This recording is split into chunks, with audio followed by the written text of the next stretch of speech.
আমার ভীষণ প্রিয় একটা মাছ কানচ মাছ। তো আব্বু এজন্যই নিয়ে আসে কানচ মাছ। আমারও প্রিয়, আমার ছোট ভাইয়েরও অনেক প্রিয়। এই মাছটাতে কাঁটা কম আর এজন্য খেতে আমার অনেক ভালো লাগে। মাছগুলো বেশ তাজা আর পেটের মধ্যে অনেক বড়, বড় ডিম আছে। মাশাআল্লাহ। আসসালামু আলাইকুম ভিউয়ার্স, সবাই কেমন আছেন? আশা করছি সবাই ভালো আছেন। আজকে আব্বু মাছ এনেছে, তো এগুলো কাটবোর জন্য উপরে আসলাম ছাদে। এই যে এগুলো হচ্ছে কানচ মাছ, অনেকগুলো এনেছে, হাফ কেজির মতো। আর মাছ কাটার একটা ট্রিক্স হচ্ছে এর মধ্যে লবণ দিতে হয়, দিয়ে মাছগুলোকে মেরে ফেলবো, দেন কাটবো। তাহলে আর মাছ কাটা ফুটে দেয় না হাতে। মানে এই মাছের কাটা ফুটলে হাতে অনেক যন্ত্রণা হয়। তো এই যে লবণ দিলাম,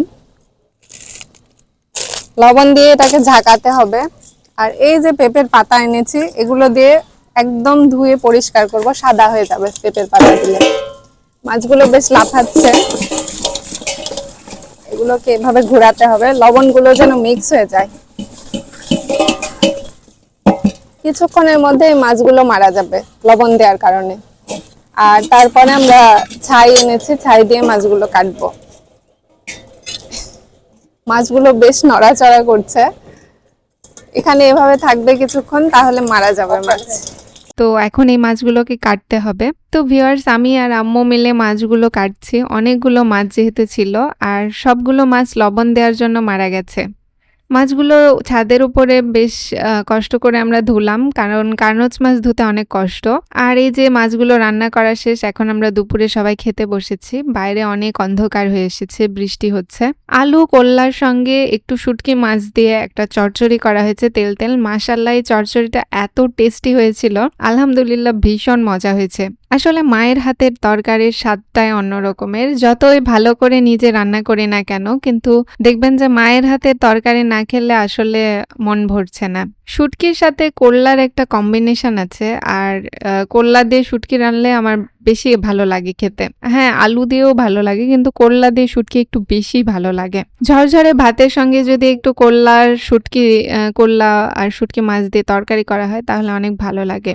আর কলা দিয়ে কানচ মাছের একটা ঝোল করেছিল আম্মু। এই ঝোলটা মাশাআল্লাহ এত সুস্বাদু হয়েছিল। কানচ মাছগুলো আজকে অনেক টেস্টি ছিল, আর মাছ টেস্টি হলে তরকারিও অনেক টেস্টি হয়। কাঁচা কলা খাওয়ার আসল টাইম হচ্ছে এই বর্ষাকাল। আমার আম্মু বলে বর্ষাকালে নাকি কলায় তেল হয়, তো এই তেল তেল কলা খেতে অনেক ভালো লাগে ঝোল। সত্যি বলতে কি, বর্ষার টাইমে আমি কলা খেয়ে মজা পাই আসলে, কাঁচা কলার তরকারি। অন্যান্য টাইমে কাঁচা কলার তরকারি খেতে একদমই ভালো লাগে না। মাশাআল্লাহ, এই কাঁচা কলার তরকারিটা এত দুর্দান্ত টেস্টি হয়েছিল, কি বলবো।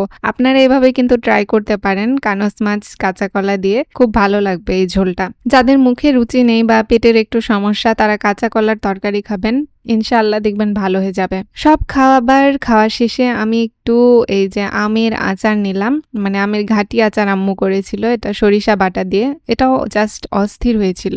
সন্ধ্যায় আম্মু একটু পাকান ভাজছিল, কারণ পাকান আমাদের সবারই খেতে ইচ্ছে হচ্ছিল।